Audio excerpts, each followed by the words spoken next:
Assalamualaikum warahmatullahi wabarakatuh. Perkenalkan, saya Anissa Nurul Alamiyah dengan NIM 12-12-11-037, program studi S1 Akuntansi Universitas Dian Nusantara. Saya ucapkan terima kasih kepada Bapak Profesor Dr. Haji Insinyur Suharyadi MS selaku Rektor Universitas Dian Nusantara, Bapak Caturida Mewanto Dr. Mina MAK PhD selaku Dekan Fakultas Bisnis dan Ilmu Sosial Universitas Dian Nusantara, Ibu Sigit Margareta SEMAK sebagai Ketua Program Studi Akuntansi, dan Bapak Yulifiandri SEMAK sebagai Pembimbing Magang. Pada kesempatan kali ini saya akan memaparkan hasil laporan magang kerja yang sudah saya jalani pada PT Nusantara LK Sumber.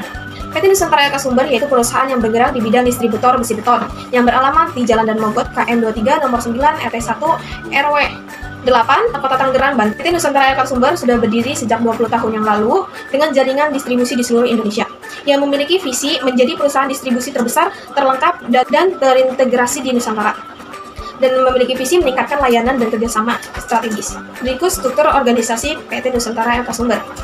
Saya melaksanakan magang selama 2 bulan, sejak tanggal 1 Oktober hingga 30 November 2024. Jam operasional yang dilakukan yaitu dari hari Senin hingga hari Jumat, mulai pukul 8 pagi hingga pukul 5 sore, dan hari Sabtu mulai pukul 8 pagi hingga pukul 4 sore. Kegiatan yang saya lakukan selama magang yaitu melakukan pembuatan purchase order atau PO secara manual menggunakan Microsoft Word dan input pada sistem Accurate, lalu pembuatan surat pengambilan barang atau delivery order pada sistem Accurate, input atau pembelian pada sistem Accurate, dan membuat laporan sisa stok secara manual menggunakan Microsoft Excel yang dilakukan selama 2 hari sekali. Kegiatan magang tidak berjalan mulus begitu saja, ada juga beberapa tantangan yang saya hadapi.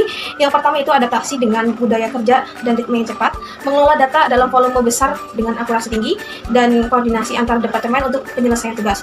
Lalu solusi yang bisa saya lakukan dengan belajar observasi pola kerja dan menjaga komunikasi terbuka, membuat daftar tugas harian untuk mengatur prioritas, dan bertanya kepada supervisor saat menemukan kendala. Hasil yang saya capai selama kegiatan magang yaitu pemahaman tentang SOP dan prosedur kerja di perusahaan distribusi besi beton, lalu penguasaan aplikasi Accurate untuk administrasi dan keuangan, dan pengembangan kemampuan dalam ketelitian pencatatan, komunikasi profesional, dan manajemen waktu.